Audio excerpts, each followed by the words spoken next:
السلام علیکم لسنرز، ہم آپ کو اپنے یوٹیوب چینل کی سچی کہانی میں خوش آمدید کہتے ہیں۔ کہانی شروع کرنے سے پہلے اگر آپ ہمارے چینل پر نئے ہیں تو ہمارے چینل کو سبسکرائب کیجیے۔ کہانی پسند آئے تو لائک اور شیئر بھی ضرور کیجیے۔ رات کے 1 بجے کا وقت تھا کہ میرے موبائل کی گھنٹی نے مجھے گہری نیند سے جگا دیا۔ میں نے بیڈ پر لیٹے اور آنکھیں بند کیے ہی فون سنا۔ ہیلو ڈاکٹر رضوی، میں سکندر علی بول رہا ہوں۔ اتنی رات گئے فون کرنے کے لیے معافی چاہتا ہوں۔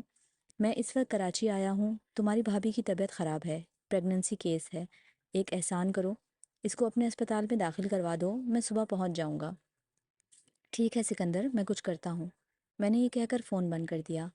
میں اٹھا، گاڑی نکالی۔ پہلے میں سکندر کے گھر گیا، وہاں سے اس کی بیوی کو لیا اور اسپتال میں داخل کروا دیا۔ لیڈی ڈاکٹر اور نرسوں کو ہدایت دے کر گھر لوٹ آیا اور پھر سونے کی کوشش کرنے لگا۔ اگلی صبح ذرا دیر سے آنکھ کھلی تو اسپتال پہنچنے میں بھی دیر ہو گئی۔ ابھی میں اپنے کمرے میں جا کر بیٹھا ہی تھا کہ گائنی وارڈ کی ایک نرس میرے کمرے میں داخل ہوئی اور گھبراتے ہوئے لہجے میں بولی، ڈاکٹر صاحب، آپ نے جس خاتون کو رات ڈیلیوری کے لیے داخل کیا تھا، اس نے ایک عجیب الخلقت بچے کو جنم دیا ہے۔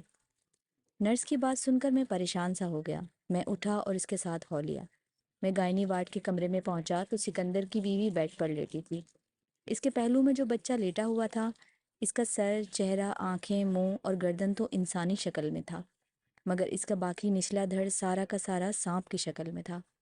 پہلے تو میں خوفزدہ ہوا اور پریشان بھی ہوا۔ سکندر کی بیوی کے چہرے پر بھی خوشی اور سکون کے تاثرات نہیں تھے۔ مجھے کچھ سمجھ نہیں آ رہی تھی کہ میں اس موقع پر کیا کہوں اور کیا نہ کہوں۔ میں سکندر کو فون کرتا ہوں کہ وہ جلد آ جائے، میں نے اس کی بیوی کو مخاطب کر کے کہا اور کمرے سے باہر نکل آیا۔ میں اپنے کمرے میں پہنچا اور پھر سکندر کو فون کر دیا کہ وہ آج لازمی آ جائے۔ میں نے صرف اسے اتنا بتایا کہ ڈیلیوری خیریت سے ہو گئی ہے۔ فون بند کر کے میں ماضی کی یادوں میں کھو گیا۔ میں اور سکندر کلاس فیلو اور روم فیلو بھی تھے۔ میری اور سکندر کی پہلی ملاقات کالج کے ایک ہاسٹل میں ہوئی تھی۔ میں گجرات کے ایک نوائی قصبے سے آیا تھا، جبکہ سکندر کا تعلق منڈی بہاؤالدین کے ایک گاؤں سے تھا۔ میرے ابا جان ڈاکٹر تھے، اس لیے وہ مجھے ڈاکٹر بنانا چاہتے تھے۔ میں بھی ڈاکٹر ہی بننا چاہتا تھا۔ ہمارے مالی حالات بہتر تھے۔ ہمارا پورا خاندان ہی شریف لوگوں کا خاندان کہلاتا تھا۔ سب اپنے کام سے کام رکھتے تھے، کسی کے ساتھ کوئی دشمنی اور ناراضگی نہیں تھی۔ سکندر کا تعلق ایک زمیندار خاندان سے تھا۔ اس کا باپ بہت بڑی جائیداد کا مالک تھا۔ سکندر ان کا اکلوتا اور لاڈلا بیٹا تھا۔ اس کی ہر خواہش پوری کی جاتی تھی، اسی وجہ سے وہ خود سر اور ضدی ہو گیا تھا۔ وہ مجھ سے 1 ہفتہ قبل ہی کالج آ گیا تھا اور رہائش ہاسٹل میں رکھی تھی۔ ایک کمرے میں 2 طالب علم رہ سکتے ہیں، یہ اتفاق تھا کہ مجھے اسی کمرے میں بیڈ الاٹ کیا گیا۔ میں شام ڈھلنے سے قبل ہی ہاسٹل پہنچا تھا۔ میں اپنے کمرے کے بارے میں پوچھ ہی رہا تھا کہ سینئر اسٹوڈنٹ نے مجھے فرسٹ ایئر پھول کا نشانہ بنا لیا۔ سکندر کو جب معلوم ہوا کہ اس کے روم میٹ کو لڑکوں نے پھول بنایا ہوا ہے تو وہ ان سے ٹکرا گیا۔ اس نے کئی کی ایسی درگت بنائی کہ اس کے بعد انہوں نے کسی اور کو پھول نہ بنایا ہوگا۔ میں پہلے دن سے ہی سکندر کی بہادری کا قائل ہو گیا۔ میں نے اس کا شکریہ ادا کرنا چاہا تو اس نے مجھے گلے سے لگا لیا۔ بس پہلے دن سے ہی ہم دوست بن گئے۔ میرے اور سکندر کے مزاج میں زمین و آسمان کا فرق تھا۔ وہ جھگڑالو تھا جبکہ میں امن اور صلح پسند تھا۔ پڑھائی کے معاملے میں بھی وہ غیر ذمہ داری کا مظاہرہ کرتا جبکہ میں کتابی کیڑا بنا ہوا تھا، مگر اس کے باوجود بھی ہماری دوستی برقرار تھی اور کامیابی سے چل رہی تھی۔ ہماری پسند ناپسند مختلف تھی۔ سکندر کے لہجے میں بناوٹ نہ تھی بلکہ سختی تھی۔ وہ سچ بات منہ پر کہنے کا عادی تھا۔ مجھے اس کی ایک عادت بہت بری لگتی تھی۔ وہ انسانوں سے تو لڑائی جھگڑا کرتا تھا، مگر انسانوں کے علاوہ جو جاندار ہیں، پالتو جانوروں کے علاوہ دیگر تمام جانداروں سے اسے خدا واسطے کا بیر تھا۔ وہ ان کو جان سے مار ڈالنے کا عادی تھا، اسی لیے وہ ایک بہترین شکاری بھی تھا۔ ان دنوں کالج کی چھٹیاں تھیں تو مجھے اپنے ہمراہ اپنے گاؤں لے گیا۔ گاؤں میں بھی اس کی وہی انداز و اطوار تھے۔ میں اس کے ہمراہ شکار پر 2-3 بار گیا تھا۔ وہ ایک ماہر نشانے باز بھی تھا۔ اس کا کوئی بھی نشانہ خطا نہ ہوتا تھا۔ اس کے گاؤں کے قریب ہی دریا بہتا تھا۔ سردیوں کے دن تھے۔ سردیوں میں دریا اپنے پارٹ سے بہت کم حصے میں نہر کی طرح بہتا ہے اور اس کے کنارے بہت ہی اونچے ہو جاتے ہیں، جن کی اونچائی 15-20 فٹ کی ہو جاتی ہے۔ ان دنوں بھی ایسی ہی صورتحال تھی۔ میں اور سکندر دریا کے کنارے کنارے جا رہے تھے کہ سکندر کو نہ جانے کیا سوجی کہ وہ دریا کے کنارے بنے مٹی کے بڑے بڑے تودوں کو اپنے پاؤں سے دھکا دے کر پانی کے اندر گرانے لگا۔ جب بہت بڑا مٹی کا تودا دریا میں گرتا تو اس سے پانی میں ایک تلاطم سا برپا ہو جاتا اور آندھی کی مانند مٹی کا غبار سا پھیل جاتا۔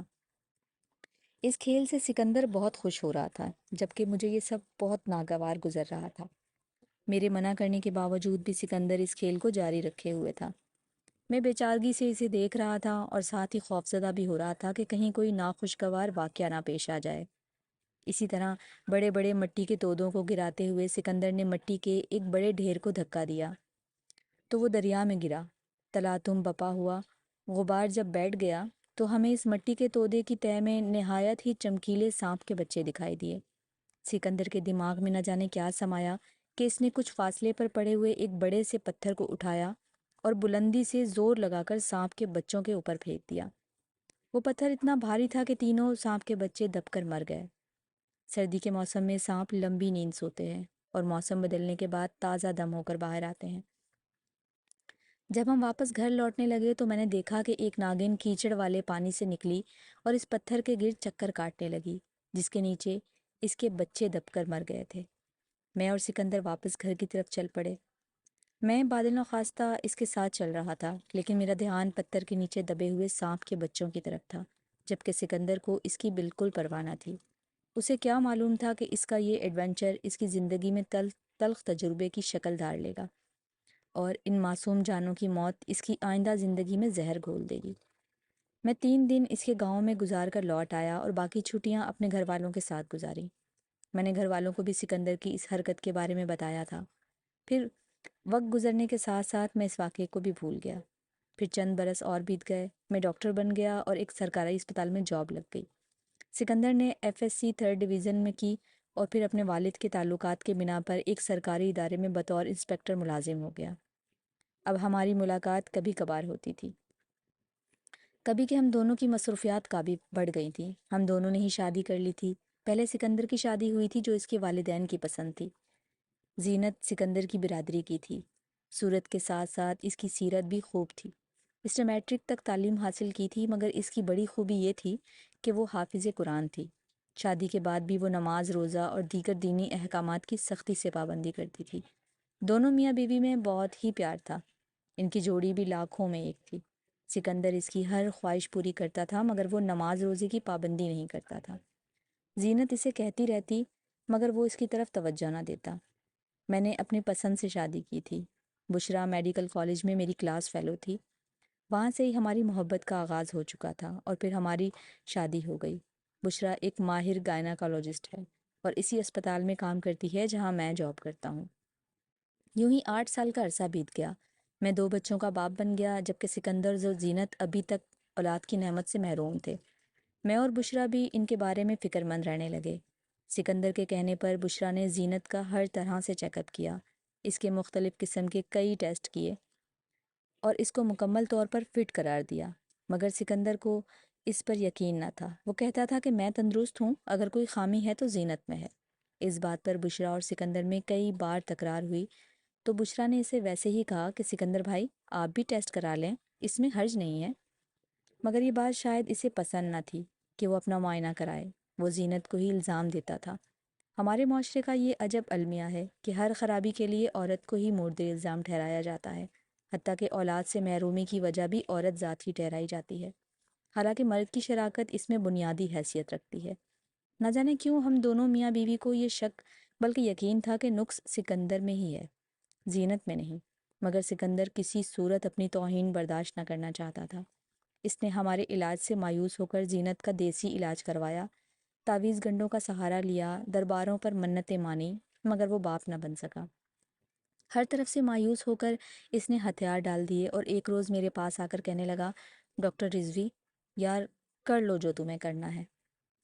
میں نے سکندر کا سیمن کا نمونہ لیا اور اسے اپنے اسپتال کے بجائے ملک کی ایک مشہور اور قابل اعتماد لیبارٹری میں بھیج دیا، جہاں کا پیتھاکالوجسٹ ڈاکٹر جواد، جو کہ میرا دوست تھا، وہ ایک ماہر ڈاکٹر تھا اور اس لیبارٹری میں بھاری تنخواہ پر کام کر رہا تھا۔ وہ نہایت ہی لگن اور ایمانداری سے کام کرتا تھا۔ رپورٹ اگلے دن ملنی تھی، مگر شام کو ہی ڈاکٹر جواد کا فون آیا، کہنے لگا، ڈاکٹر رضوی، اگر آپ کے پاس کچھ وقت ہو تو لیبارٹری آ جائیں۔ خیریت تو ہے نا؟ میں نے پوچھا۔ وہ سکندر کے سیمن کے بارے میں آپ سے مشورہ اور ڈسکس کرنے تھے۔ اوکے، میں آ رہا ہوں۔ میں نے یہ کہہ کر فون بند کر دیا اور لیبارٹری روانہ ہو گیا۔ میں جب ڈاکٹر جواد کے کمرے میں داخل ہوا تو وہ خوردبین پر جھکا ہوا تھا۔ اس کی پیشانی فکر آلود سی لگ رہی تھی اور وہ بار بار انہماک سے خوردبین میں دیکھ رہا تھا۔ شاید اسے کوئی انوکھی چیز نظر آ رہی تھی۔ میں اس کے قریب گیا تو اس نے خوردبین سے نظریں ہٹا لیں اور مجھے دیکھنے کا اشارہ کیا۔ خوردبین کو اپنی آنکھوں سے لگا کر میں نے جو منظر دیکھا اس نے میرے دل کی دھڑکنیں تیز کر دی۔ ڈاکٹر ہونے کے ناطے میں نے بے شمار تجربے دیکھے اور کیے ہیں، لیکن جو کچھ اس خوردبین میں دکھائی دے رہا تھا وہ کم از کم ہم دونوں نے اس سے پہلے نہ دیکھا تھا، اور بقول جواد کے میڈیکل سائنس میں ایسا کہیں نہ دیکھنے میں آیا تھا نہ سننے میں۔ سکندر کے سیمن میں لاکھوں جرثومے ادھر ادھر گردش کرتے اور پھر ختم ہو جاتے، اور ان بے شمار جرثوموں میں ایک جرثومہ بڑی جسامت کا نظر آتا تھا جس کی شکل سانپ سے مشابہ تھی۔ وہ ان تمام چھوٹے بڑے جرثوموں کو ہڑپ کر جاتا، پھر اور جرثومے نظر آتے، وہ ان کو بھی کھا جاتا۔ یہ ایک پریشان کن منظر اور بات تھی، اس لیے کہ اس کا نتیجہ کوئی بھی پیتھاکالوجسٹ نہیں دے سکتا تھا۔ میں پریشان سا ہو کر لیبارٹری سے لوٹ آیا، مگر آ کر میں نے بشرا سے کیس ڈسکس کیا تو وہ بھی حیران رہ گئی۔ ہم دونوں نے فیصلہ کیا کہ ہم سکندر کو کچھ نہیں بتائیں گے اور یہی کہیں گے کہ اس کا ٹیسٹ مثبت ہے۔ میں نے جب اگلے دن سکندر کو بتایا کہ وہ بالکل تندرست ہے تو وہ خوش ہو گیا اور بولا، میں اسی لیے کہتا تھا کہ میرا ٹیسٹ کرانے کی ضرورت نہیں ہے۔ ہاں سکندر، تم ٹھیک کہتے تھے۔ میں نے اس کی ہاں میں ہاں ملا دی، مگر میں ذہنی طور پر الجھ کر رہ گیا، اور مجھے وہ منظر یاد آ گیا جب سکندر نے برسوں پہلے سانپ کے بچوں کو بے دردی سے مارا تھا۔ یقیناً یہ اسی ناگن کی زہریلی بددعا کا اثر ہوگا جس نے سکندر کو دی ہوگی، مگر اب کیا کیا جائے؟ سکندر کا علاج کیسے ہوگا؟ اب تو وہ کوئی دوا بھی نہیں کھائے گا کیونکہ میں نے ہی اسے مکمل مرد ہونے کا سرٹیفکیٹ جو دے دیا تھا۔ مگر یہ صرف میں، بشرا اور جواد ہی جانتے تھے کہ اگر کوئی خرابی ہے تو سکندر کے سیمن میں ہے، اور یہ بددعا کا اثر ہے۔ اب اس کا ازالہ کیسے ہوگا؟ اب تو وہ زینت کو ہی قصوروار گردانے گا، حالانکہ وہ تو بے قصور ہے۔ وہ تو ہمدردی کے قابل تھی۔ حیرت ہو رہی تھی کہ اتنے برس گزر جانے کے باوجود وہ حاملہ کیوں نہیں ہو سکی۔ یوں ہی 2 سال اور گزر گئے۔ اس عرصے میں سکندر سے 2-3 بار ملاقات ہوئی تھی۔ جب اس نے بتایا کہ اس نے زینت کو طلاق دے دی ہے تو ہم دونوں کو بہت دکھ ہوا۔ بشرا نے تو سکندر سے خوب لڑائی کی کہ اس نے زینت کو طلاق دے کر اس پر بہت ظلم کیا ہے، مگر سکندر کو ذرا بھی پرواہ نہیں تھی، حالانکہ طلاق کی وجہ سے ان کی برادری میں ناراضگی نے بھی جنم لیا تھا۔ اسی لیے اب اس نے گاؤں جانا ہی چھوڑ دیا تھا، اور باتوں باتوں میں اس نے بتایا کہ اسے ایک اسٹیج کی اداکارہ سے عشق ہو گیا ہے۔ وہ دونوں جلد شادی کریں گے اور وہ شادی کے بعد اداکاری چھوڑ دے گی۔ پھر ایک ملاقات میں اس نے بتایا کہ زینت کی اپنی برادری میں ہی شادی ہو گئی ہے۔ ہم نے اس کی اس خبر پر کوئی توجہ نہ دی تھی۔ یوں ہی کئی ماہ بیت گئے۔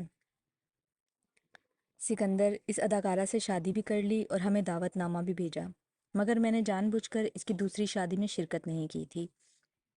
البتہ کچھ دنوں بعد ہم دونوں نے اس کے گھر جا کر اسے مبارکباد ضرور دی تھی۔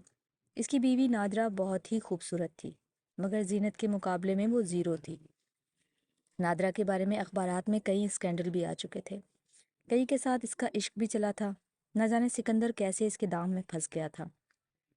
مجموعی طور پر نادرہ اچھی عورت نہیں تھی۔ ہم نے اسے سکندر کی بدقسمتی ہی قرار دیا تھا۔ 1 سال بیت گیا تھا، سکندر سے ملاقات ہوئے۔ ایک شام وہ ہمارے گھر ہی آ گیا۔ وہ کچھ الجھا ہوا لگ رہا تھا۔ کہنے لگا، زینت ایک بچے کی ماں بن گئی ہے۔ ایسا کیوں اور کیسے ہوا؟ وہ میرے بچے کی ماں کیوں نہیں بن سکی؟ کہیں میری ٹیسٹ رپورٹ غلط تو نہیں آئی تھی، یا وہ کسی اور کی رپورٹ سے بدل گئی ہو؟ زینت کے ماں بننے کی خبر ہم قطعی حیران نہ ہوئے، کیونکہ اس نے تو ماں بننا ہی تھا۔ ہم اپنے جھوٹ پر شرمندہ ہو رہے تھے۔ ہم نے سکندر کی رپورٹ کو مثبت قرار دے کر اپنی غلطی پر معذرت کی اور اس کے سیمن کے معائنے کی تفصیل بتا دی۔ اس روز میں نے سکندر کو بتایا کہ جس روز تم نے سانپ کے بچوں کو بے دردی سے مارا تھا، میں اسی دن سے خوفزدہ ہو گیا تھا کہ اب نہ جانے آنے والے وقت میں کیا ہوگا۔ تمہاری زندگی کے زہریلے لمحے خود تمہاری کرنی کا نتیجہ ہیں۔ شاید وہ زہریلے جانور تمہیں باپ نہ بن سکنے کی بددعا دیتے ہوں گے۔ انسان کسی سے بھلا کیا نقصان اٹھائے گا جتنا نقصان وہ خود اپنی ذات سے اٹھاتا ہے، لیکن اس سے اس کا ادراک نہیں ہوتا۔ ایسے ہی واقعات احساس پشیمانی کے وقت کے ساتھ ساتھ بڑے ہو جاتے ہیں اور ایک تناور درخت بن جاتے ہیں جنہیں کاٹنا اس کے بس میں نہیں ہوتا۔ بددعا ایک مظلوم کی آہ کے اثر سے کیسے انکار کیا جا سکتا ہے؟ سکندر کو اپنے ماضی کے بارے میں جان کر کوئی شرمندگی اور پریشانی نہ ہوئی۔ کہنے لگا، تمہاری تمام دلیلیں غلط ہیں۔ تمہیں یہ جان کر حیرانی ہوگی ڈاکٹر رضوی کہ اب میری بیوی نادرہ امید سے ہے۔ اگر بددعا اور مظلوم کی دعا اتنا اثر رکھتی تو آج نادرہ امید سے نہ ہوتی۔ چند ماہ بعد وہ ماں بن جائے گی اور اس کی ڈیلیوری میں تمہارے ہی اسپتال میں کرواؤں گا تاکہ تمہیں یقین آ جائے۔ یہ کہہ کر سکندر چلا گیا اور پھر آج اس کا کہا سچ ثابت ہو گیا کہ وہ باپ بن گیا تھا، ایک عجیب الخلقت بچے کا باپ۔ مجھے یوں لگا جیسے وہ بچہ کہہ رہا ہو، ہم نے اپنا انتقام لے لیا ہے ڈاکٹر صاحب، دیکھ لیں ہماری بددعا کی معراج۔ میں مکافات عمل کے اس مظاہرے سے خوف زدہ ہو گیا کہ سکندر آئے گا تو اس کا رد عمل کیا ہوگا۔ سکندر کہیں شام کو کراچی سے پہنچا تھا اور ایئرپورٹ سے سیدھا اسپتال گیا تاکہ اپنے بچے کو دیکھ لے۔ اسپتال پہنچ کر اس نے جو منظر دیکھا اس کے حواس چھین لیے۔ اس نے اسپتال میں ہی نادرہ اور بچے کو اپنے پستول کی گولیوں سے مار ڈالا اور پھر اپنے حواس کھو بیٹھا۔ سکندر ان دنوں جیل میں ہے، مگر اب وہ نارمل نہیں ہے، وہ دیوانہ اور پاگل ہے۔